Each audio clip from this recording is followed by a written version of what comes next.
میرا مقصد اس بات سے یہ تھا، بولے حضرت ابراہیم علیہ السلام نے من دون اللہ تم کو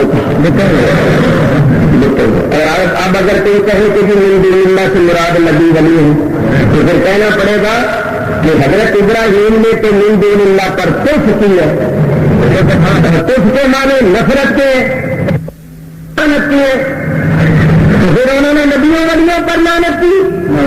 معاذ اللہ، کیا نبیوں پر انہوں نے نفرت کا اظہار کیا؟ تم پر اور تمہارے ان بتوں تو ماننا پڑے گا من دون اللہ سے مراد دونوں من دون اللہ سے مراد اچھا۔ اب یہ لوگ کیا ہیر کرتے ہیں عوام کو، سیدھے سادے بھولے بھالے لوگوں کو کس طرح یہ بہکاتے ہیں اور بتوں والی آیتیں نبیوں ولیوں پر کس طرح لگاتے ہیں، میں وہ طریقہ بتاؤں۔ یہ کہتے ہیں من دون اللہ کا معنی ہے اللہ کے سوا، میری طرف بیان کرو، یہ کیا کہتے ہیں من دون اللہ کا معنی ہے اللہ کے سوا، تو نبی ولی بھی اللہ کے سوا ہے، تو جو بھی اللہ کے سوا ہے وہ من دون اللہ میں داخل ہے، کیونکہ من دون اللہ کا معنی ہے اللہ کے سوا، تو جو بھی اللہ کے سوا ہے وہ من دون اللہ، تو نبی ولی بھی اللہ کے سوا ہے وہ بھی من دون اللہ۔ ہم یہ کہتے ہیں کہ نبی ولی یقیناً اللہ کے سوا ہے، اللہ نہیں، مگر وہ من دون اللہ میں داخل ہے۔ نبی ولی اللہ کے سوا ہے، اس میں کوئی شبہ نہیں، مگر وہ من دون اللہ میں داخل نہیں۔ کیوں؟ میں آیت پیش کرتا ہوں اور میرا دعویٰ ہے قیامت تک کوئی اس کا جواب نہیں دے سکتا۔ اللہ کے فضل و کرم سے قرآن غور سے پڑھا ہوا ہے، استادوں سے پڑھا ہوا ہے، تحقیق کی بات ہے۔ سنو توجہ، میں نے کیا دعویٰ کیا کہ نبی ولی من دون اللہ میں داخل نہیں، دلیل سنو۔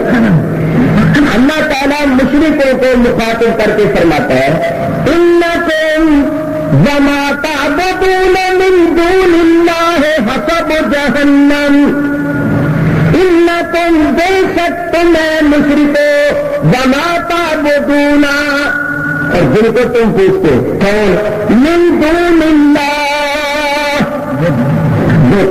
حسب جہنم، یہ سب جہنم۔ اس آیت میں اللہ تعالیٰ ارشاد فرما رہا ہے کہ اے مشرکو تم اور تمہارے جو من دون اللہ جن کو تم پوچھتے ہو سب جہنم کا ایندھن۔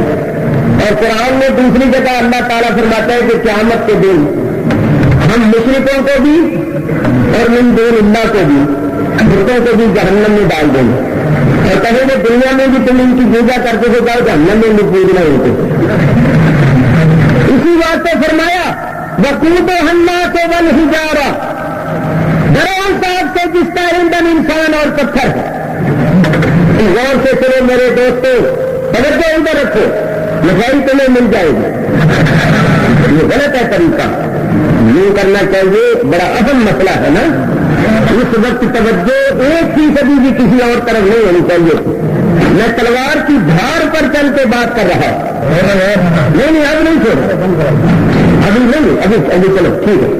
میں آپ سے اب یہ کہتا ہوں کہ اب مٹھائی لے لو، لیکن لے کر پاس رکھ چھوڑو، ابھی کھانا نہیں، بعد میں کھانا، ٹھیک ہے نا؟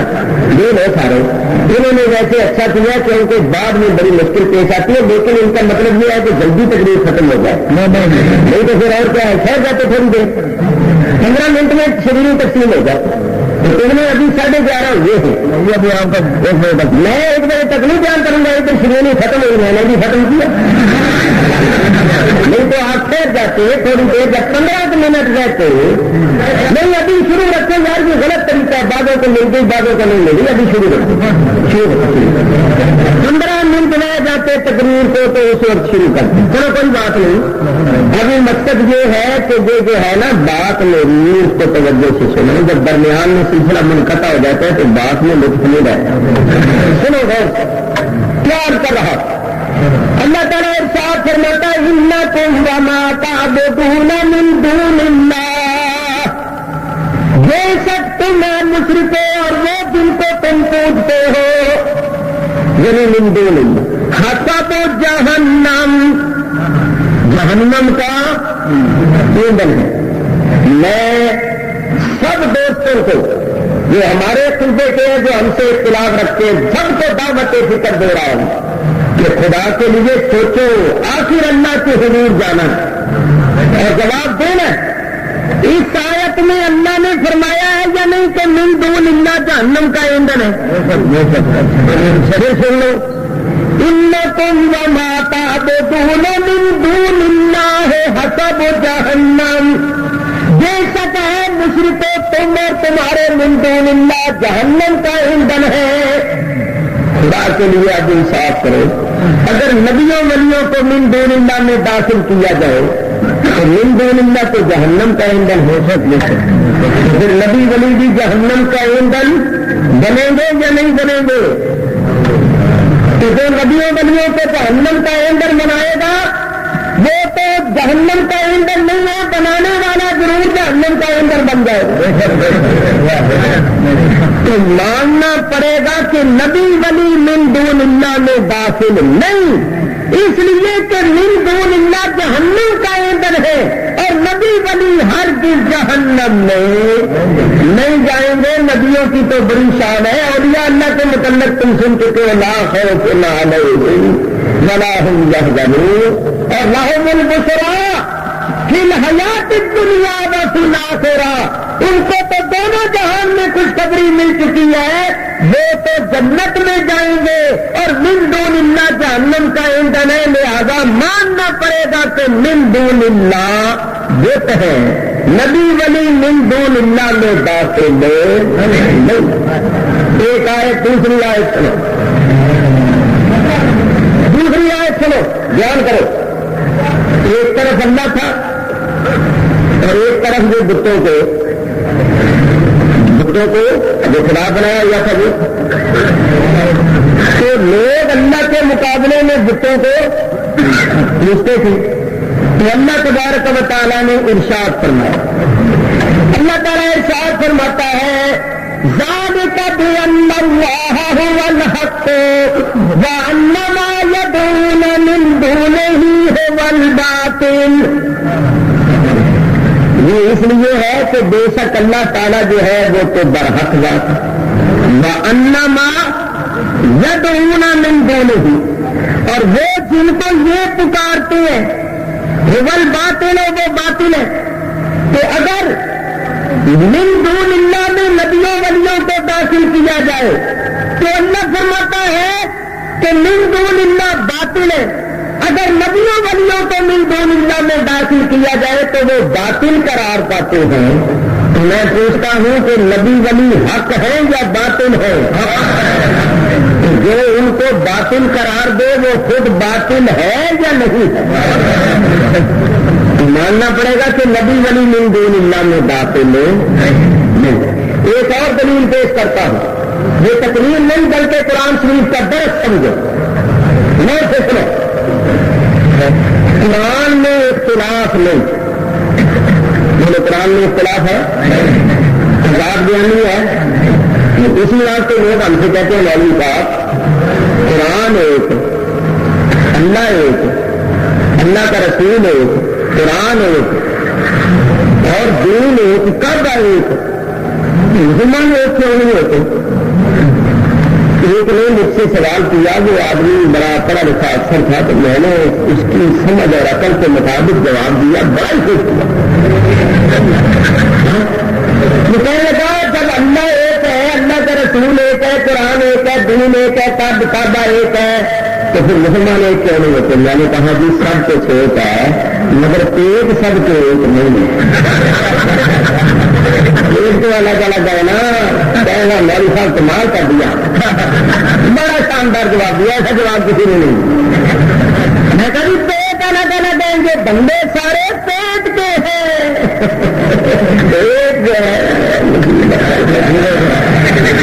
پیٹ نہیں پیش جانے دیتا، پیٹ تو ایک نہیں ہے نا سب کا. اور میں بتاؤں مسلمان ایک کیوں نہیں ہوتے؟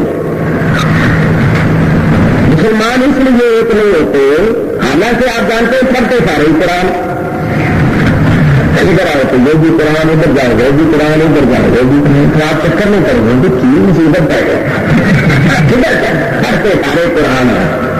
کس کو سچا سمجھیں کس کو جھوٹا سمجھیں؟ تو میں آپ کو ایمانداری کی بات ہے آج دیانتداری کے ساتھ یہ مسئلہ بتا رہا ہوں، تاکہ کل قیامت کے دن آپ یہ نہ کہہ سکیں کہ یا اللہ ہمیں کسی نے بتایا.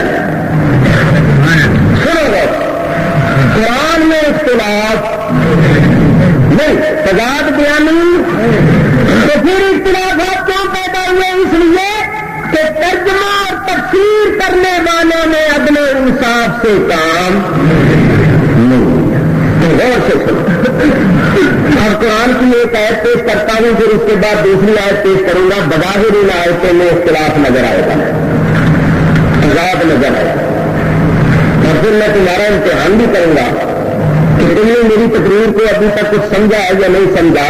پوچھوں گا کہ یہ اختلاف اور یہ تضاد کس طرح دور ہو سکتا ہے، اور ان دونوں آیتوں پر ایمان کس طرح ہو سکتا ہے. ذرا ہوشیار ہو کے سننا اور جواب دیں. دیکھو ایک آیت میں اللہ فرماتا ہے وَمَا لَكُم مِّن دُونِ اللَّهِ مِن وَلِيٍّ. پہلے ان کا ترجمہ لو.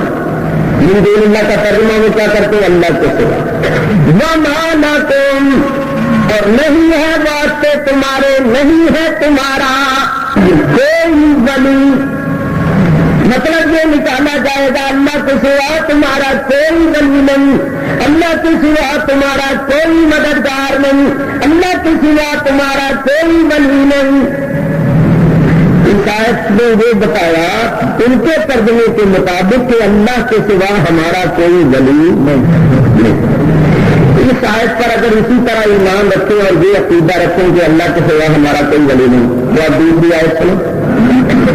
اللہ تعالیٰ ارشاد فرماتا ہے انما ولیکم اللہ ورسولہ والذین آمنوا الذین یقیمون الصلاۃ ویؤتون الزکاۃ وهم راکعون.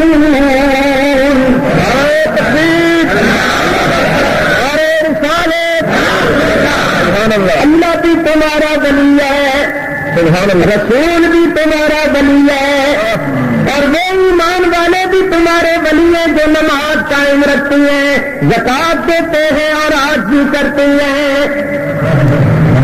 پہلی آیت میں فرمایا اللہ کے سوا تمہارا کوئی ولی نہیں. دوسری آیت میں اللہ فرماتا ہے اللہ بھی تمہارا ولی، اس کا رسول بھی تمہارا ولی، ایمان والے بھی تمہارے ولی. تو یہ تو اختلاف ہو گیا. اگر پہلی آیت پر ایمان رکھیں اور یہ عقیدہ رکھیں کہ اللہ کے سوا ہمارا کوئی ولی نہیں، تو اس دوسری آیت کا انکار ہوتا ہے جس میں اللہ فرماتا ہے اللہ بھی تمہارا ولی، اس کا رسول بھی تمہارا ولی، اور کامل ایمان والے بھی تمہارے ولی. اس آیت کا انکار ہوتا ہے. اور اگر دوسری آیت پر ایمان رکھیں کہ اللہ بھی ہمارا ولی، اس کا رسول بھی ہمارا ولی، کامل ایمان والے بھی ہمارے ولی، تو پہلی آیت کا انکار ہوتا ہے جس میں یہ ہے کہ اللہ کے سوا تمہارا کوئی ولی نہیں. انکار ہم نے کسی آیت کا کرنا نہیں، ماننا ساری آیتوں کہ دونوں ان دونوں آیتوں پر ایمان کیسے ہو، اور یہ اختلاف اور یہ تضاد کیسے دور ہوگا. ان بچنے میں کوئی صاحب مجھے بتائیں. میں کہا تھا امتحان کروں گا. ہاں اب آپ یہ بچے سے پوچھتے اس لیے کہ من دون اللہ تم آپ بھی آیت میں من دون اللہ صاحب اللہ تعالیٰ اس بچے کی عمر دراز کرے، اس کو نیک کرے، ماں باپ کے لیے خوشی اور مسرت کا باعث بنائے. دیکھو اختلاف کیسے ختم ہوگا جب ترجمہ عدل سے کرو. عدل کرو. پہلی آیت میں من دون اللہ کا لفظ ہے. اللہ فرماتا ہے ما لکم من دون اللہ من ولی. یہ من دون اللہ جو ہے ان میں تمہارا کوئی ولی نہیں. کیونکہ من دون اللہ کا معنی تو کیا مطلب وما لکم من دون اللہ یہ من دون اللہ جو ہے یعنی بتوں میں تمہارا کوئی ولی نہیں، کوئی مددگار نہیں۔ یا اللہ بتوں میں ہمارا کوئی ولی مددگار نہیں، ویسے کوئی ہمارا ولی مددگار ہے؟ اللہ فرماتا ہے انما ولیکم اللہ ورسولہ والذین آمنوا، اللہ تمہارا ولی ہے، اس کا رسول تمہارا ولی ہے، ایمان والے تمہارے ولی ہیں۔ اب دونوں آیتوں پر ایمان بھی ہو گیا، اختلاف بھی ختم ہو گیا، کیونکہ ترجمہ عدل انصاف سے کیا گیا۔ من دون اللہ والی آیت جو بتوں کے بارے میں اتری تھی اس کو بتوں پر لگایا گیا، جو نبیوں ولیوں کی شان میں اتری ہے اس کو نبیوں ولیوں پر لگایا گیا۔ جب ترجمہ عدل سے کیا گیا تو سارے اختلافات ختم ہو گئے۔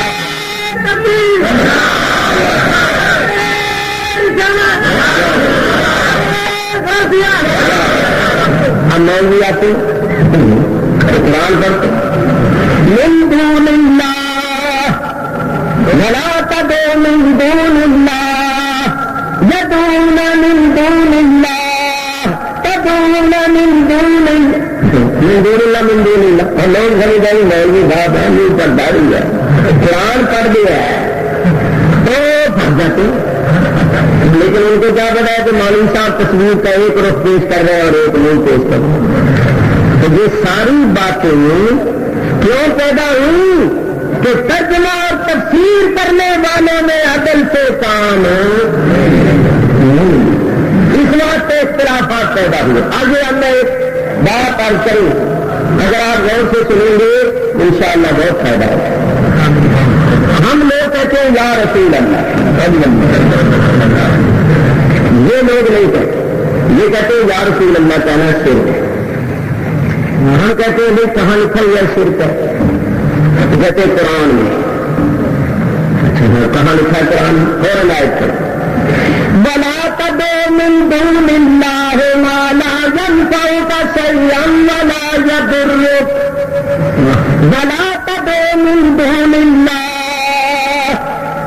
اللہ کے سوا کسی کو مت پکار، اللہ کے سوا تمہیں کوئی نفع نقصان نہیں پہنچا سکتا، اللہ کے سوا کسی کو مت پکارو۔ آیت پڑھ کے کہیں گے دیکھو اللہ فرماتا ہے اللہ کے سوا کسی کو مت پکارو۔ لوگ یا رسول اللہ کہتے ہیں، یا علی کہتے ہیں، یا غوث کہتے ہیں، اور اللہ فرماتا ہے میرے سوا کسی کو مت پکارو۔ آیت پر سننے والے کہیں گے کہ دیکھو جی قرآن میں جب اللہ فرماتا ہے تو میرے سوا کسی کو مت پکارو تو پھر ہمیں نہیں پکارنا چاہیے، باقی غیر اللہ کو پکارنا شرک ہے۔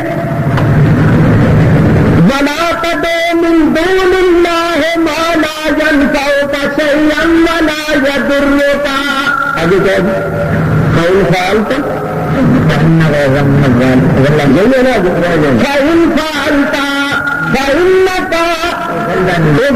مِنَ الظَّالِمِينَ۔ اور اگر تو نے پکارا غیر اللہ کو، من دون اللہ کو پکارا تو پھر تم ظالموں میں سے ہو جائے۔ پھر ساتھ دوسری آیت لگ جائے گی ان الشرک لظلم عظیم، بے شک شرک بہت بڑا ظلم ہے۔ تو چونکہ شرک ظلم ہے تو اللہ فرماتا ہے اگر اللہ کے سوا کسی اور کو پکارو گے تو پھر تم ظالم ہو جاؤ گے، کیونکہ تم نے ظلم کا ارتکاب کیا اور ظلم ہے شرک تو تم مشرک ہوتا ہے۔ اچھا تھا یہ آیت پیش کی ہے۔ اب اس آیت کے مطلب میں ذرا غور کرنا بڑی توجہ سے۔ بولو اس آیت میں زندے یا مردے یا قریب یا بعید کا کوئی سوال ہے؟ اللہ نے یہ فرمایا ہے کہ زندے کو پکارو مردے کو نہ پکارو، یہ فرمایا جو قریب بیٹھے ہیں ان کو پکار لو، دور والوں کو نہ پکارو۔ اس میں تو مطلقاً یہ ہے کہ اللہ کے سوا جو ہے اس کو نہ پکارو۔ تو زندے بھی اللہ کے سوا ہے، مردے بھی اللہ کے سوا ہے، جو قریب بیٹھے ہیں وہ بھی اللہ کے سوا ہے، جو دور بیٹھے وہ بھی اللہ کے سوا ہے۔ تو اگر ان کا ترجمہ لیا جائے تو پھر مطلب یہ ہوگا کہ جو بھی اللہ کے سوا ہے اس کو مت پکارو، کیونکہ جو زندہ ہے وہ بھی اللہ کے سوا، جو مردہ ہے وہ بھی اللہ کے سوا، جو قریب بیٹھا وہ بھی اللہ کے سوا، جو دور ہے وہ بھی اللہ کے سوا، پھر تو کوئی زندے کو پکارے گا تو مشرک، مردے کو پکارے گا تو مشرک، جو قریب بیٹھا ہے اس کو پکارے گا تو مشرک، دور والے کو پکارے گا تو کوئی تو مشرک، کیونکہ اللہ نے یہ نہیں فرمایا کہ دور قریب یا زندہ مردہ، فرمایا جو اللہ کے سوا۔ تو میں دعوے سے کہتا ہوں پھر کوئی شخص شرک سے نہیں بچ سکتا۔ مثلا استاد نے شاگرد کو بلایا، شاگرد کھڑا ہوا، اے نظام الدین، مضبوط ہو گیا کیونکہ اس نے نظام الدین کو پکارا اور نظام الدین اللہ کے سوا ہے۔ مردے کی تو قید نہیں، قریب والے کو باپ نے بیٹے کو پکارا، ہے بیٹا، باپ مسلم، بیٹے نے باپ کو پکارا، ہے مالک نے نوکر کو بلایا، نوکر نے مالک کو بلایا، سب مشرک ہوتے گئے، کیونکہ جہاں قریب بعید زندے مردے کی قید نہیں اللہ کے سوا، اور جو زندے ہیں وہ بھی اللہ کے سوا ہے، جو مردے ہیں وہ بھی اللہ کے سوا ہے، جو قریب بیٹھے ہیں وہ بھی اللہ کے سوا ہے، جو دور بیٹھے وہ بھی اللہ کے سوا ہے۔ تو پھر جو مدینے جا کے جا کہتے ہیں وہ بھی مشرک ہو جائے گا، کیونکہ وہاں یہ نہیں ہے کہ زندے کو پکارو مردے کو نہ پکارو، وہاں تو یہ اللہ کے سوا کو مت پکارو۔ پھر جو مدینے میں جا کے رہے پر یا رسول اللہ کہتے ہیں وہ بھی مشکل، کیونکہ حضور اللہ نہیں ہے اللہ کے سوا۔ انہیں کوئی شرک سے بچ سکتا ہے؟ کوئی نہیں بچے گا۔ تو کیوں مصیبت پڑی، سارا جہان کیوں مصیبت بن گیا؟ اس لیے کہ ترجمہ صحیح نہیں کیا، اس لیے کہ من دون اللہ والی آئے تو نبیوں ولیوں پر لگا دی، ترجمہ صحیح نہیں کیا، مصیبت پر ترجمہ صحیح کر۔ اللہ فرماتا بالا تدعو من دون اللہ، یہ من دون اللہ بت جو ہے ان کو مت پکارو، یہ تمہیں نفع و نقصان نہیں پہنچا سکتے، اگر پکارو گے تو ظالم ہو۔ تو اللہ نے آئی پکاری بت کے بارے میں، اور بت کے متعلق سنو نا، کیونکہ بت کو پکارنے والا بت کو معبود سمجھتا ہے، اور کسی کو معبود سمجھ کے پکارا جائے، چاہے وہ قریب ہو، چاہے دور ہو، چاہے زندہ ہو، چاہے مردہ ہو، اگر آپ اس کو معبود مانتے ہیں اور معبود مان کر پکارتے ہیں تو جہاں سے بھی پکاریں، جیسے بھی پکاریں گے شرک ہے، یہ ہم بھی مانتے ہیں۔ وہ معبود مان کر پکارتے، گناہ مانتے تھے اپنے بتوں، یہ بنیادی بات یاد ہے۔ آج ہم بھی کہتے ہیں اگر کوئی نبی کریم کو معبود مان کر پکارے تو وہ مشرک، کوئی غوث اعظم کو معبود مان کر پکارے تو وہ مشرک، لیکن خدا کی قسم ہم اللہ کے سوا کسی کو معبود نہیں مانتے، ہم حضور کو معبود مان کر نہیں پکارتے، اللہ کا محبوب مان کر پکارتے۔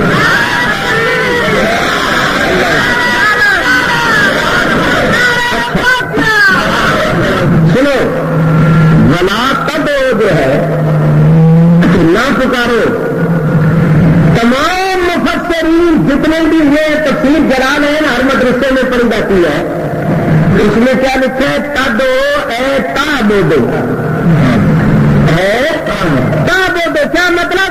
کہ جو اللہ کے سوا ہے ان کی عبادت نہ کرو۔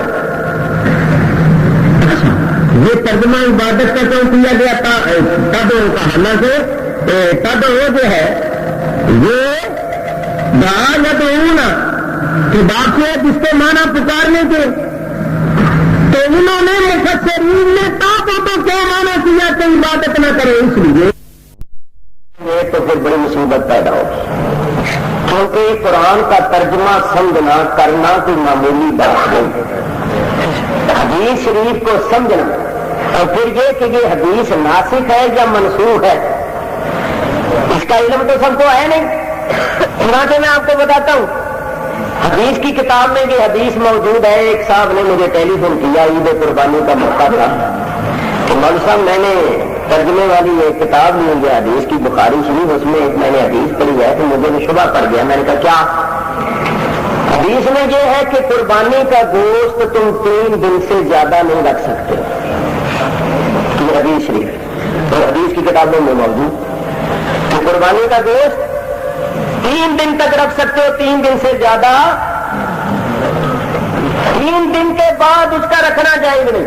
تو کہے گا مولوی صاحب ہم تو کباب بناتے ہیں، بڑیاں بناتے ہیں اور فریج میں رکھ چھوڑتے ہیں، آخر 10 دن تک چلتا ہے اور یہ حدیث میں آتا ہے 3 دن سے زیادہ نہیں۔ تو میں نے کہا کہ بھائی یہ حدیث منسوخ ہے، پہلے نبی کریم نے ایسا فرمایا تھا، بعد میں حضور نے اجازت دے دی، لہذا کھاؤ پیو ایسا۔ حضور نے پہلے فرمایا تھا، بعد میں حضور نے اجازت دے دی کہ تم جب تک چاہو، جب تک تمہارے استعمال میں آ سکتا ہے استعمال میں لاؤ۔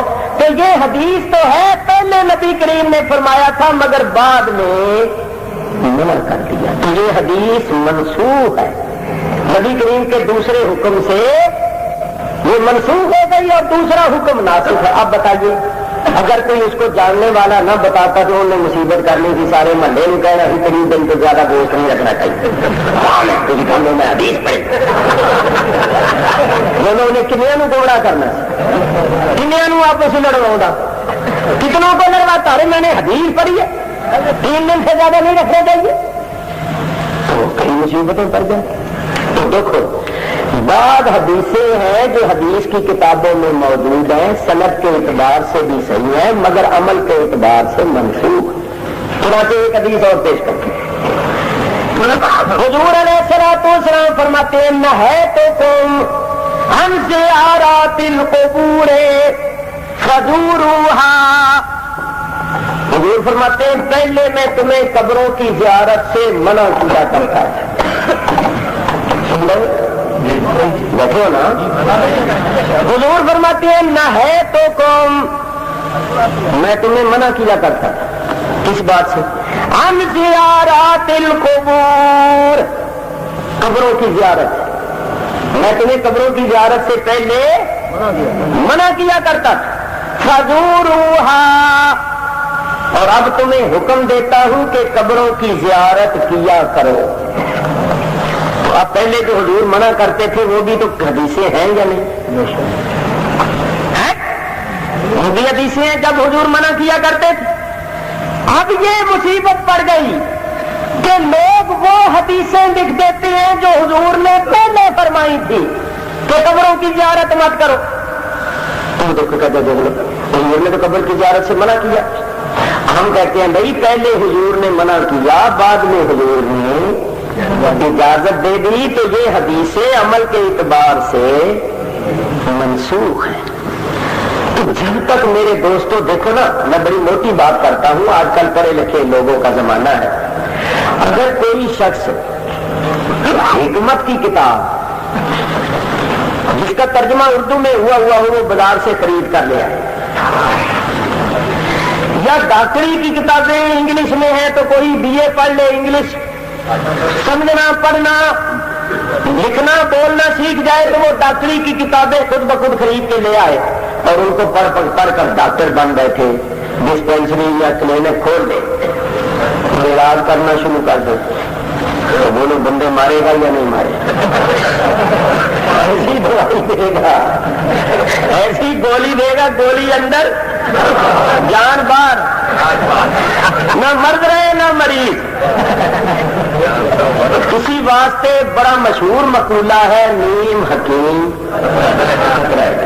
اسی کے ساتھ ایک اور بھی ہے نیم ملا خطرہ علم۔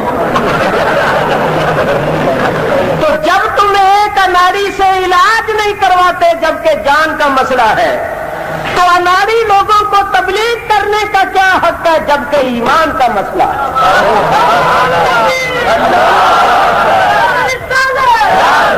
یہ اناڑی لوگ ترجمے لے آتے ہیں بازار سے اور ان کو پڑھ کے تو محدث بن گئے، تبلیغ کرنا شروع کر دیتے ہیں، مسجدوں میں زبردستی گھستے ہیں، بٹھا لیتے ہیں لوگوں کو، تو انہوں کا کچھ بھی نہیں، تم نے کسی فن کے ماہر سے تو حدیث پڑھی نہیں، تم نے کسی ماہر فن سے تو تفسیر پڑھی نہیں، تم نے فقہ نہیں پڑھی، تمہیں کیا حق پہنچتا ہے کہ تم تبلیغ کرو؟ ارے تم اور ہم کیا ہیں؟ حضرت عمر فاروق رضی اللہ تعالیٰ عنہ نے اپنی خلافت کے زمانے میں قانون بنا دیا تھا کہ چند صحابہ کے سوا کسی کو حق نہیں کہ وہ مسئلہ بتائے، کیونکہ جو نہیں جانتے وہ مسئلے بتائیں گے اور دین کی ہے ابتدا. تو اگر بنیاد غلط چل گئی رکھی گئی تو پھر آگے غلط ہی سلسلہ چلے گا. چنانچہ میں تمہیں بتاتا ہوں حضور کے زمانے کی بات. ایک جنگ میں ایک صحابی سخت زخمی ہو گئے اور ان کی مرہم پٹی کی ہوئی تھی. اس حالت میں ان کو احتلام ہو گیا. انہوں نے کسی دوسرے سے مسئلہ پوچھا کہ اب مجھے تو ہو گیا احتلام, مجھے غسل کی عادت ہے, تو میں اب کیا کروں, نماز پڑھنی ہے میں نے, اور اگر میں نہاتا ہوں تو یہ زخم ہے تازے تازے تو ان میں پانی پڑ جائے گا, تو میں کیا کروں. جس سے مسئلہ پوچھا تھا وہ عالم نہیں تھا. اس نے کہا تھا غسل تو ضرور کرنا پڑے گا, کیونکہ یہ تو کیا نام ہے بات ایسی ہے کہ قرآن میں بھی آتا ہے کہ جب تم روزی توڑنے والی چیزوں کا اولا مستم النساء جو آیت ہے تو تمہیں تو غسل کرنا پڑے گا, وہ تو تم پاک نہیں ہوگے, اور جب تک پاک نہیں ہوگے نماز نہیں ہوگی تو انہیں غسل کر لیں. جب اس نے غسل کیا تو وہ زخموں میں پڑ گیا پانی, اور زخموں میں جب پانی پڑ گیا تو اس کے زخم خراب ہو گئے اور وہ مر گیا. حضور نبی کریم علیہ الصلوۃ والسلام نے فرمایا اس کو مسئلہ کس نے بتایا تھا, اس کو بلایا گیا. ماننا پڑے گا وہ صحابی تھے, صحابی کو بلایا گیا. حضور نے فرمایا تو نے مسئلہ کیوں بتایا, تیرا مسئلہ بتانے کی وجہ سے یہ مرا تو اس کی موت کا سارا بوجھ تیری گردن پر ہے. تیرے نامہ اعمال میں یہ لکھا گیا کہ تو نے ایک بندے کو مارا ہے اور قیامت کے دن تجھ سے معافی ہو. جب تجھے مسئلہ معلوم نہیں تھا تو نے کیوں بتایا؟ تو نے گویا ایک بندے کو مار دیا, تجھے ایک بندے کو مارنے کی سزا ملے. تو ایسے حالات میں مسئلہ یہ ہے کہ وہ تیمم کرے. کیا کرے بولو, تیمم کرے, چاہے وضو ٹوٹ جائے چاہے کچھ ہو جائے, احتلام ہو جائے کچھ بھی ہو جائے, اس کو تیمم کا حکم. انہوں مسئلہ معلوم نہیں تو معلوم ہوا یہ جو اب چلتے پھرتے لوگوں کو پکڑ لیتے ہیں چلو تبلیغ کے لیے چلو تبلیغ کے لیے, یہ بیڑا غرق تو اس لیے ہو رہا ہر بتو کو پکڑ لیتے. ارے میاں ان کو تبلیغ کرنے کا کیا حق ہے؟ تبلیغ کرنے کا حق ان کو ہے جنہوں نے باقاعدہ دین کا علم حاصل کیا. یہ تو ایسی عقلی باتیں ہیں, مصیبتیں جو پڑی ہوئی ہیں نا. اب سنو, میں نے پہلے کیا کی تھی, جہاں کتاب منگائی تھی کہ یہ فرماتے اللہ کے سوا کسی اور کو مت پکارو. تو سنو میرے دوستو, ہم نبی کریم علیہ الصلوۃ والسلام کو معبود نہیں مانتے بلکہ محبوب مانتے, اور محبوب مان کر پکارتے, محبوب مان کر. کیا نبی کریم ہماری آواز کو سنتے؟ یہ بات میں نے آپ کو بتانی تھی, بڑا مزہ آیا. ایک جگہ میں گیا تقریر کرنے کے لیے, یہ ساؤتھ افریقہ کی بات ہے. وہاں جس شہر میں میں تقریر کرنے کے لیے گیا تو وہاں ایک ہی مسجد تھی, کیونکہ وہاں انگریز ہیں یا کالے لوگ ہیں, مسلمان تعداد میں تھوڑے ہیں. بعض شہروں میں مسلمانوں کی آبادی بڑی ہے, لیکن بعض ایسے بھی ہیں چھوٹے چھوٹے قصبے جہاں کوئی 40, 50, 100, 150 گھر مسلمانوں کی. مسجد ایک ہی تھی, اور وہ مسجد تھی تبلیغی حضرات کی. تو ہمارے سنی جنہوں نے ہمیں بلایا تھا انہوں نے کہا جی ہم مولوی صاحب کا واز کروانا چاہتے ہیں. انہوں نے کہا نہیں ہم نہیں واز کرنے دیں گے, کیونکہ وہ جو مولوی ہے نا ہم نے اس کے متعلق سنا ہے کہ وہ شرک پھیلاتا ہے, بدعت پھیلاتا ہے. میں نے ان سے کہا کہ جاؤ تم ان سے یہ کہو کہ میں واز کروں گا اور جو تبلیغی نصاب ہے نا اسی میں سے بیان کروں گا, ایک بات بھی اس سے باہر. تو تم بھی تو اکٹھے ہو کے بیٹھ کر وہی تبلیغی نصاب ہی پڑھتے, تو میں بھی تمہیں تمہارا ہی تبلیغی نصاب پڑھ کے سناؤں گا اور کتاب ہاتھ میں لوں گا اور اسی میں سے پڑھ کے سناؤں گا, تو پھر تو اجازت دے دو. انہوں نے کہا اچھا اگر وہ تبلیغی نصاب پڑھ کر سنائے تو اس کی اجازت. انہوں نے اجازت دے دی. میں نے وہاں ایک حدیث سنائی, آپ کو بھی سناتا ہوں. اب یہ تبلیغی نصاب ہے, دیکھ لو. اگر کوئی پڑھا لکھا ہے دور تو آپ حضرت کیا لکھا ہے؟ تبلیغی مثال. یہ بھی دیکھیے تبلیغی مثال. فضائل درود شریف، جو فضائل درود شریف کی کتاب ہے اس کا صفحہ 18 اور پورا جو مجموعہ ہے اس کا صفحہ 696. یہ تبلیغی نصاب ہے جو تبلیغی جماعت والے پڑھتے ہیں اور جنہوں نے مرتب کیا ہے.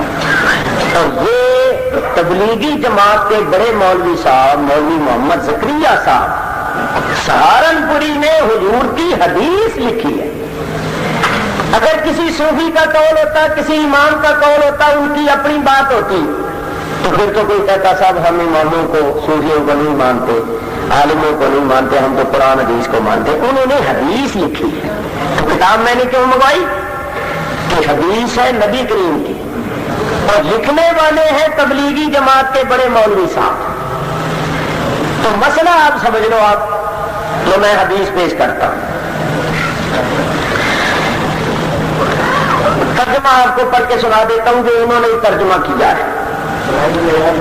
حضرت عمار بن یاسر نے حضور کا ارشاد نقل کیا ہے کہ اللہ جل شانہ نے ایک فرشتہ میری قبر پر مقرر کر رکھا ہے.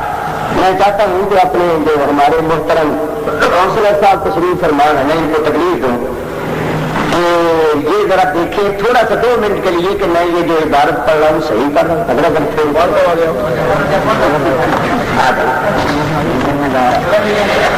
حضرت عمار بن یاسر نے حضور کا ارشاد نقل کیا ہے کہ اللہ جل شانہ نے ایک فرشتہ میری قبر پر مقرر کر رکھا ہے جس کو ساری مخلوق کی باتیں سننے کی قدرت عطا فرما رکھی ہے. بس جو شخص بھی مجھ پر قیامت تک درود بھیجتا رہے گا وہ فرشتہ مجھ کو اس کا اور اس کے باپ کا نام لے کر درود پہنچاتا ہے کہ فلاں شخص جو فلاں کا بیٹا ہے اس نے آپ پر درود بھیجا ہے.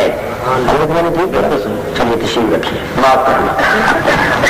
سنو بھائی آپ یہ نبی کریم کی حدیث ہے. اس کے بعد میں گفتگو ختم کروں گا. تبلیغی جماعت کے بڑے مولوی صاحب نے اپنی کتاب میں یہ حدیث لکھی. حضرت عمار ابن یاسر رضی اللہ تعالیٰ عنہ حضور کے صحابی ہیں. وہ فرماتے ہیں کہ نبی کریم علیہ الصلوۃ والسلام نے فرمایا کہ اللہ جل شانہ نے ایک فرشتہ میری قبر پر مقرر کر رکھا ہے. یعنی ڈیوٹی اس کی لگ گئی ہے، عہدہ اس کو مل گیا ہے، مگر وہ اپنا عہدہ اس وقت چارج لے گا اپنے عہدے کا، اپنے عہدے پر اپنی ڈیوٹی پر اس وقت آئے گا جب میرا وصال ہو جائے گا. اللہ نے اس کو میری قبر پر مقرر کر دیا ہے. وہ آگے جو بات ہے نا یہ ذرا سن لینا. اللہ تعالیٰ نے اس فرشتے کو ساری مخلوق کی باتیں سننے کی قدرت عطا فرما رکھی ہے. سبحان اللہ سبحان اللہ. ساری مخلوق کی باتیں وہ فرشتہ سنتا ہے. بولو اللہ کے سوا جو کچھ ہے وہ مخلوق ہے یا نہیں؟ اور اس میں بعض مخلوق نہیں، ساری مخلوق اللہ کی ساری مخلوق کی باتیں وہ فرشتہ سنتا ہے. اللہ نے اس کو یہ قدرت عطا فرمائی ہے. اب میں پوچھتا ہوں کہ پاکستان میں، ہندوستان میں اور افغانستان میں، ایران میں، عراق میں، شام میں، دنیا کے تمام ملکوں میں اللہ کی جتنی بھی مخلوق رہتی ہے وہ فرشتہ ساری مخلوق کی آوازیں سنتا ہے. پتھروں کے اندر، پہاڑوں کے اندر چیونٹیاں جو پھرتی ہیں وہ بھی اللہ کی مخلوق ہیں یا نہیں؟ وہ بھی آپس میں باتیں کرتی ہیں. سانپ سپولیے بھی باتیں کرتے ہیں. تمام زمین پر رینگنے والے جانور آپس میں باتیں کرتے ہیں. دریاؤں کی مچھلیاں بھی مخلوق ہیں، وہ بھی باتیں کرتی ہیں. اڑنے والے پرندے بھی باتیں کرتے ہیں. حیوان بھی آپس میں ایک دوسرے سے باتیں کرتے ہیں. وہ فرشتہ ساری مخلوق کی آوازیں سنتا ہے۔ تو اگر معلوم ہوا، اگر یہ عقیدہ رکھا جائے کہ اللہ کی مخلوق میں کوئی ایسا بھی ہے جو ساری مخلوق کی آوازیں سنتا ہے، تو کوئی سننے والا کہے کہ تو مشرک ہو گیا، ساری مخلوق کی آوازیں سننا تو اللہ کی صفت ہے، اللہ کی شان ہے، ساری مخلوقات کی باتیں کوئی اور نہیں سن سکتا۔ تو میں کہتا ہوں یہ تو نبی کریم کی حدیث ہے کہ وہ فرشتہ سنتا ہے جو میری قبر پر مقرر ہے۔ سبحان اللہ، سبحان اللہ۔ تو جب دربان کا یہ حال ہے تو جس آقا کا یہ دربان ہے اس آقا کی کیا شان ہوگی؟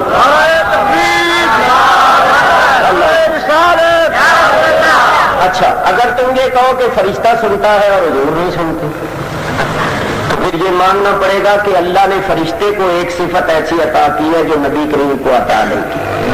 یہ فرشتہ جو ہے یہ نبی کریم سے اس کمال میں بڑھ گیا۔ تو پھر یہ کہنا چھوڑ دو بعد خدا بزرگ تھی قصہ مختصر، لوگوں کو دھوکہ کیوں دیتے؟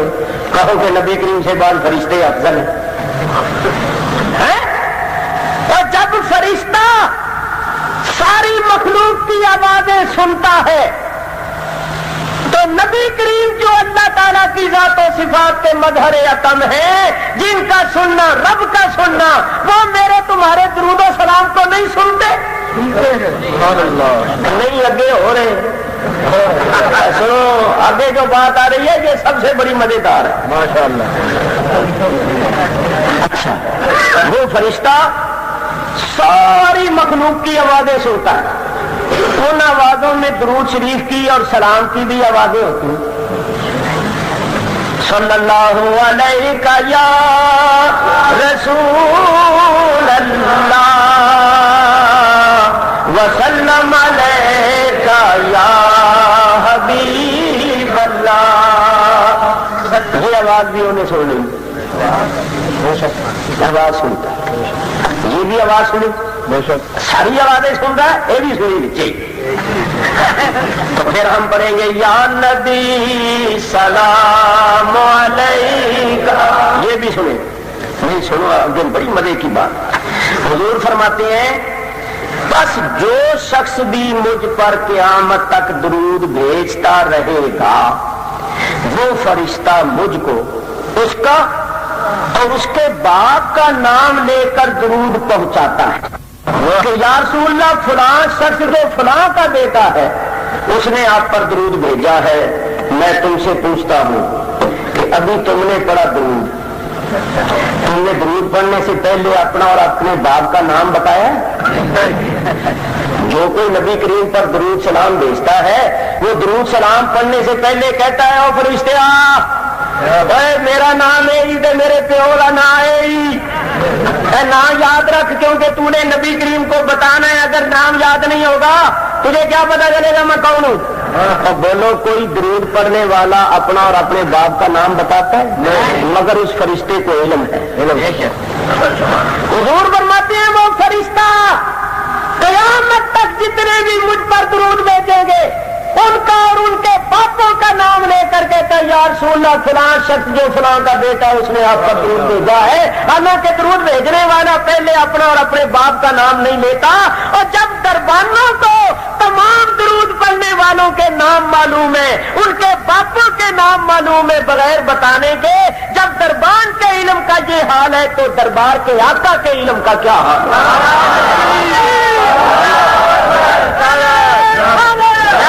یہ ہے تبلیغی مثال، تبلیغی مثال، اس کے اندر یہ حدیث ہے نبی کریم کی۔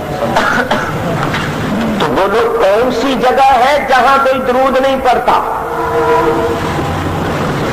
عرش پہ تازہ چھیڑ چھاڑ، فرش پہ ترفا دھوم دھام، سبحان اللہ۔ اعلیٰ حضرت فرمائے عرش پہ تازہ چھیڑ چھاڑ، فرش پہ ترفا دھوم دھام، کان جدھر لگائیے تیری ہی داستان ہے، کان جدھر لگائیے تیری ہی داستان داستان ہے. اب دیکھو نا تبلیغی دماغ والے حیران ہوں گے یہ کتوں کٹ ماری. ان کی عمر گزر گئی ہوگی کس کتاب کو پڑھتے ہوئے, مگر میں نے جو نتیجہ نکالا ہے وہ انہوں نے کبھی نہیں نکالا ہوگا, کیونکہ ایک ہوتا ہے پڑھنا, ایک ہوتا ہے سمجھنا, غور کرنا. اب دیکھو میں ایمانداری سے پوچھتا ہوں کوئی غلط بات ہے؟ میں نے کوئی غلط نتیجہ نکالا؟ صاف لکھا ہوا ہے کہ اس فرشتے کو اللہ نے ساری مخلوق کی باتیں, درود نہیں, ساری باتیں سننے کی قدرت عطا فرما رکھی ہے. یعنی اللہ کی مخلوق میں جو کوئی بھی کیسی بھی بات کرتا ہے وہ فرشتہ تمام باتوں کو سنتا ہے, باقی باتوں کو نظر انداز کر دیتا ہے. تو ان باتوں میں جو آوازیں اس کے کانوں میں پڑتی ہیں ان میں جو درود شریف ہوتا ہے, درود پڑھنے والے ساری دنیا میں ایک ہی وقت میں لاکھوں لوگ پڑھتے ہیں, اور وہ ایک ہی فرشتہ ایک ہی وقت میں لاکھوں کا درود سنتا ہے. اور پھر ان کا درود پڑھنے والوں کا اور ان کے باپوں کا نام لے کر کہتا ہے یا رسول اللہ فلاں بن فلاں نے آپ پر درود و سلام بھیجا ہے. تو خدا کے لیے ذرا سوچو, جب اللہ نے فرشتے کو یہ شان عطا فرما دی ہے تو نبی کریم تو اس کے محبوب ہیں. نبی کریم تو اللہ کی ذات و صفات کے مظہر عتم ہے. خود ہی فیصلہ, ابھی تو ایک ہی حوالہ پیش کیا ہے. بشک ایک جلسہ ایسا مقرر کرو جس میں تبلیغی نصاب ہی بیان کروں. اور میں نے جب ساؤتھ افریقہ میں یہ ایک ہی حدیث پڑھی نا, اس کا مطلب بیان دیا تو سارے ہی نکل گئے. ان کے جو تھے وہ چلے گئے, پھر باہر کھڑے ہو کے سنتے رہے اور آپس میں ایک دوسرے کو کہتے رہے کہ بیڑا گھر کا بھاری کر کے انہوں نے کیسی حدیث لکھ دی. ہو سکتا ہے اب اس کو نکال دیں گے بھی, اور آج ان کی کتابوں میں جو ان کے مولویوں نے باتیں لکھی ہیں نا, جب ہم لوگ بیان کرتے ہیں ان کو پتا چلتا ہے کہ یہ نکالتے جا رہے ہیں, نکالتے جا رہے ہیں, نکال دی نہیں نکالنی ہوگی ابھی. چلو نکالیے تو اپنے پاس تو ہے نا, پہلا ہے نا اپنے پاس, میرے پاس بھی ہے. نہیں ابھی نہیں نکالی, نکال دیں کیونکہ ہو سکتا ہے, کیونکہ مولوی اشرف علی صاحب تھانوی نے اپنے پیر و مرشد کا شجرا لکھا ہے.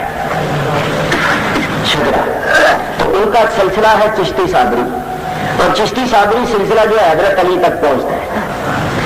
تو جہاں حضرت علی کا نام آیا انہوں نے لکھا کہ ہادی عالم علی مشکل کشا کے واسطے. تو اب میں نے جو بیان کیا نا اپنی کتاب درس توحید میں کہ دیکھو حضرت علی کو مولوی اشرف علی صاحب تھانوی نے مشکل کشا لکھا ہے. تو میں نے یہ لکھا اور تقریروں میں بھی بیان کیا. تو اب انہوں نے جو نئے چھجرے چھاپے ہیں نا اس میں سے مشکل کشا کا لفظ نکال دیا, یوں کر دیا ہادی عالم علی رہنما کے واسطے. تو مشکل کشا کا, اور میرے پاس جو پہلا ہے اور لوگوں کے پاس جو پہلے اس میں مشکل کشا. اب یہ عبارتیں بھی نکالتے جا رہے ہیں, حدیثیں بھی نکالتے جا رہے ہیں. اللہ تعالیٰ رحم کرے. میرے بزرگوں اور دوستوں دیکھو میں نے اللہ کے فضل سے یہ سارا نصاب جو ہے سارا میں نے پڑھا ہوا ہے, سارا. اس کی 2 جلدیں ہیں, ایک اور ایسی, سارا میں نے پڑھا ہوا ہے. اور مجھے بڑی چیزیں اسی فضائل درود شریف سے اگر میں چاہوں نا 3-4 راتیں بعد کر سکتا ہوں. کہ درود شریف کے متعلق جو خود مولوی صاحب نے لکھا ہے, کتنی باتیں ہیں جن سے ہمارے مسلک کی تائید ہوتی ہے, اور حق بات حق ہی ہوتی ہے, حق اپنے آپ کو منوا لیتا ہے. اب میں اللہ کا واسطہ دے کر آپ کی خدمت میں عرض کرتا ہوں کہ دیکھو ابھی دیکھو حالات کیسے ہیں. انڈیا میں کیا ہو رہا ہے, وہ بہانے تلاش کر رہا ہے جنگ کرنے, الزام ہم پر لگا رہا ہے کہ پاکستان جنگ کرنا چاہتا ہے. نہیں, اصل میں مقبوضہ کشمیر میں کیا ہو رہا ہے, انڈیا میں کیا ہو رہا ہے, کئی جگہوں پر کرفیو لگے ہوئے ہیں. ادھر افغانستان میں کتنے عرصے سے ہمارے افغان بھائی آزمائش کا شکار ہیں, کتنی انہوں نے تکلیفیں برداشت کی اور کتنی بڑی طاقت سے ٹکر لیے ہوئے. ہماری آپس کی لڑائی جھگڑے اختلاف کی وجہ سے مشرقی پاکستان ہم سے چھن گیا. تم بولو اگے کدھر جا رہے وے, اگے تو وہ سمندر ہی ہے. ادھر بھی انڈیا, ادھر بھی انڈیا, ادھر یہ راجستھان سے آگے انڈیا, رحیم یار خان سے آگے راجستھان انڈیا, ادھر لاہور سیالکوٹ سے آگے مقبوضہ کشمیر انڈیا اور ادھر افغانستان، تینوں طرف تو دشمن ہے، چوتھی طرف سمندر ہے. مزے کدھر جانا گے؟ کوئی ہے راستہ نکلنے جانے کا تو خدا کے لیے رحم کرو. پاکستان پر بھی رحم کرو، مسلمانوں کے حال پر بھی رحم کرو، اپنے آپ پر بھی رحم کرو. بڑے بڑے نہیں، جو سلام پڑھتے ہیں وہ پڑھے، جو درود پڑھتے ہیں وہ پڑھے، جو نہیں پڑھتے وہ نہ پڑھے. نہ پڑھنے والوں کو پڑھنے والے کچھ نہ کہیں، پڑھنے والوں کو نہ پڑھنے والے کچھ نہ کہیں. اپنے اپنے عقیدے کے مطابق کرتے رہو اور ایک دوسرے کا احترام کرو اور امن اور سلامتی کی فضا کو ہر صورت میں قائم رکھو. لڑائی جھگڑے سے اجتناب کرو کیونکہ بڑا نازک وقت ہے. آخر میں ایک بات بڑے افسوس سے کہوں گا کہ ہم لوگ جو اس ملک میں اللہ کے فضل و کرم سے تقریریں کر کر کے لوگوں کو اتحاد اتفاق کی تلقین کرتے ہیں، لیکن جہاں کوئی مسئلہ ہوتا ہے اس مسئلے کو بھی بیان کرنا پڑتا ہے. لیکن آپ نے پوری تقریر سنی، ہمیشہ سنتے رہتے ہیں. میرا انداز یہی ہے کہ میں بڑے مہذب طریقے سے گفتگو کرتا ہوں اور کوئی گرا ہوا لفظ میں اپنی تقریر میں کسی دوسرے کے متعلق نہیں کہتا اور ہر گروہ کے حقوق کا خیال رکھنا چاہیے. ہمارے بھی حقوق ہیں، ہم اللہ کے فضل و کرم سے پاکستان میں رہتے ہیں، ہم نے بھی رہنا ہے، دوسروں نے بھی رہنا ہے. وہ بھی رہے، ہم بھی رہے، وہ بھی جیے، ہم بھی جیے. خود جیو اور دوسروں کو جینے دو، سب کے حقوق کا خیال رکھو. اگر ایسا نہیں ہوگا، ایک دوسرے کے حقوق میں مداخلت کی جائے گی یا ایک دوسرے کے حقوق کو دبانے کی کوشش کی جائے گی تو اس کا نتیجہ لڑائی جھگڑے کے سوا کچھ نہیں ہو. تو بہر صورت اللہ تعالیٰ امن و سلامتی کو قائم رکھے. اب جو پروگرام ہو مصطفیٰ جو رحمت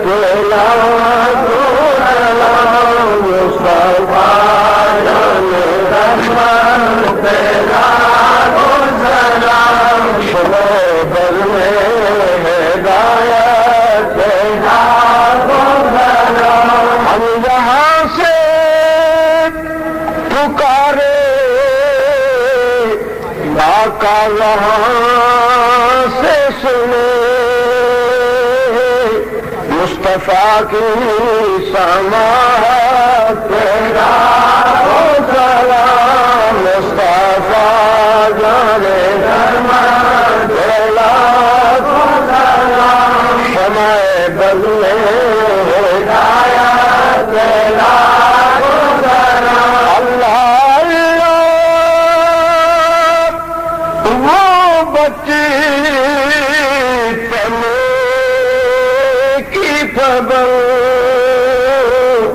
اس خدا بھاتی صورت تیرا سلام مصطفیٰ جانے رحمت تیرا شمع بدلے